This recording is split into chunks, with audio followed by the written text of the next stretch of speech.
Hi there, Sky and Cam. Thank you for joining my presentation today for my assignment 14. In this presentation, for fuck's sake. Oh, wait. Why was it? Okay. Okay. You're doing great. Thank you. All right. So hi there, Sky and Cam. Thank you for joining my presentation today for my assignment 14. We'll run through a brief introduction of this project. So the brief given to me was by the museum committee, which is yourselves, and the aim was to create a domestic space of my choice that was designed in keeping with sustainability, to make a change within the eco-friendly world and the climate change world. The space will be a permanent exhibition within your museum. It needs to be accessible for all people, and have uses that all of the public can use. So within this, there were some things that I would like to explore, which is using sustainable materials within the space. This can be through using materials that have recycled content, incorporating technology into the space as well, creating an open and airy feel within the space, which promotes sustainability within the livelihoods of the people using it, bringing in biophilic elements as well, and incorporating different elements that promote a healthy lifestyle. So firstly, within the space, I've got sort of a bubble diagram as well as showing the different traffic flows. So as you can see, broken it up into storage, a fridge and freezer unit, cooking as well as washing. The larger lines show the major traffic flows running through, and then the smaller ones are the minority traffic flows that run through and show the circulation within the space. The space is quite large, so there were quite a few traffic flows to enter. I decided to incorporate an island as well, which shows the different traffic circulations around. So my concept for this project was connected to the outdoors,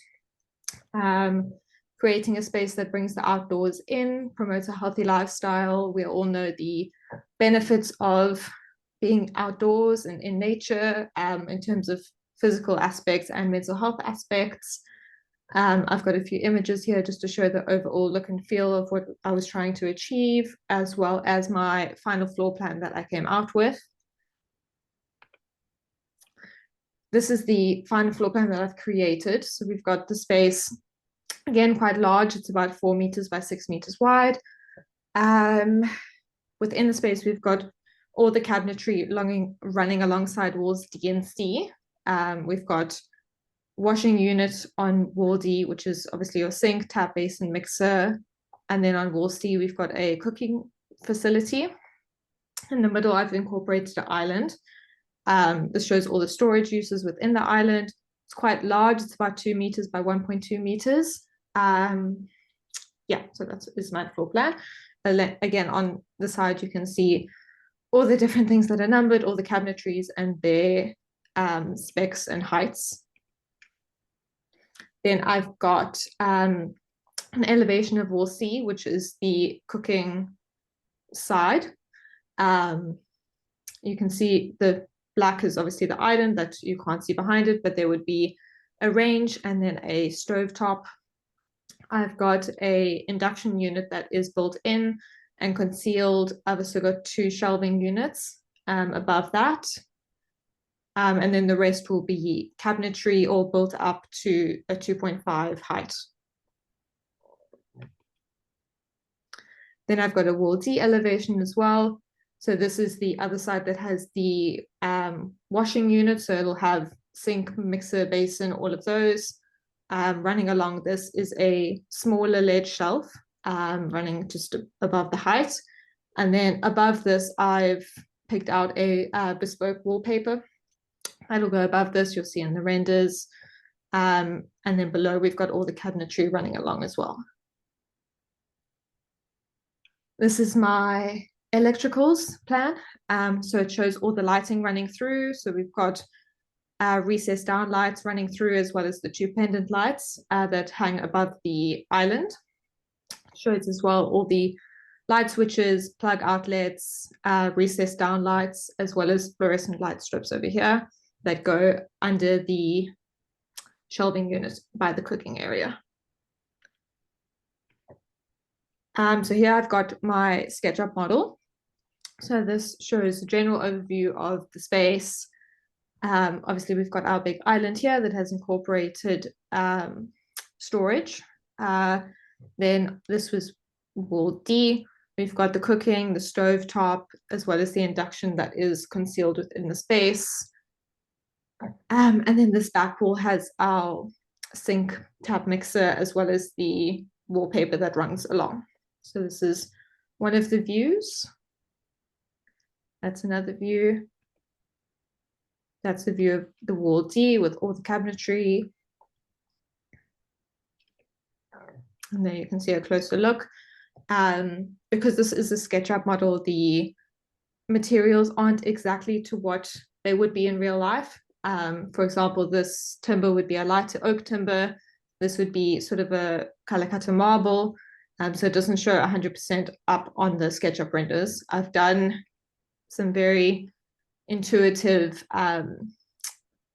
realistic renders. However, things would slightly change here. The materials aren't exactly the materials that I've picked, but this would give it overall look and feel.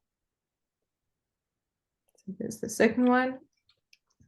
And that's the third one showing the same shot from the wall D with the cooking unit. Lastly, I have got a material board put together. So item number one, I've got the tap that would be used as the Hansgrohe tap. It would come in a matte black finish. 2 is the flooring. It's a Decton floor, Covic.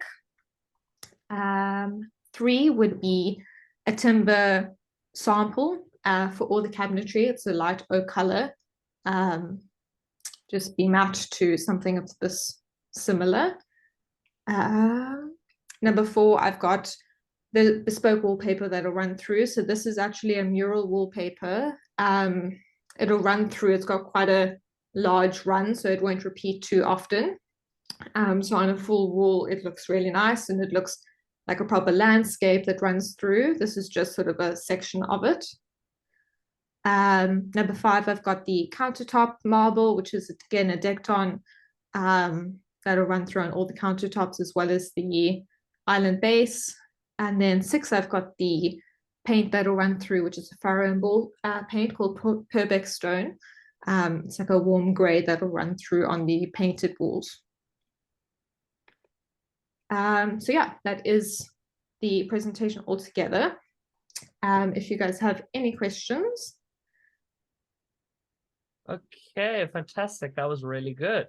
All right, I have a question. Yeah. So within your kitchen design, it does not look like smart technology has been heavily incorporated. In what ways were technology incorporated into your final design, and what was the process like of integrating these elements? So in terms of the technology, I decided to go with the theme of being connected to the outdoors in terms of not having too much smart technology, just because I think in terms of promoting a healthier lifestyle, it definitely makes our lives easier, but sometimes it makes us cut corners in certain ways. So the technology I've incorporated, I focus mostly on sustainable and eco-friendly tech. So using ranges and cooking ovens that were eco-friendly, better for the environment, had better regulations and checks. The stove top, I did some research into different stove tops, whether it was electric or gas, and found that induction stove tops were the least wasteful and the better eco-friendly option. So that's what I've proposed, as well as the fridge freezer, which is concealed in the cabinetry, is a one that's got all the checks for the eco-friendly elements that you would need to put in. And yeah, any other questions? Yeah. In terms of the materials used in your design, I see you've incorporated wood, marble, and a few other materials. Generally speaking, these are quite wasteful products. So I just wanted to know, how would you plan on ensuring sustainability and eco-friendliness in using these materials? Yeah, so the materials from First Glance are obviously your timbers, marbles, things like that. But actually, I've done quite a lot of research into different materials, different companies that sell these materials and their sustainability. So for if you can see on this board, 2 and 5 are both a Decton product, and Decton is a company that is very involved in sustainability. A lot of their products contain a lot of recycled material. So that's one aspect that they work towards. Another is that the company as a whole, in terms of manufacturing, production, and all of that, is working towards a zero net carbon output in the future years. So that's something that's really good. And they really look after the eco-friendly side of things. Their products are long lasting as well, so they won't need to be replaced, really easy to maintain and take care of, so they won't be chipping and breaking. They really are durable products. In terms of the timber as well, the timber is a light oak color, but can definitely be made from reclaimed wood, things like that.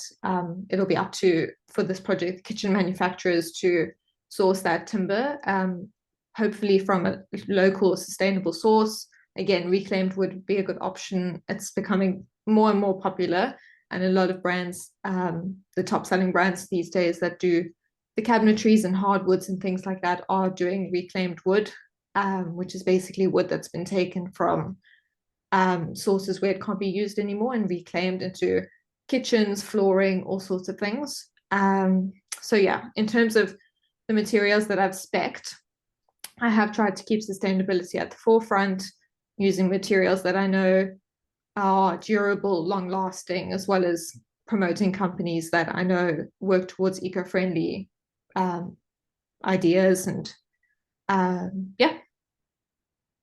Awesome. Yeah, thank you very much. That Cool. was very well Thank done. you. Any other questions? Not from my side. Yeah, not from mine either.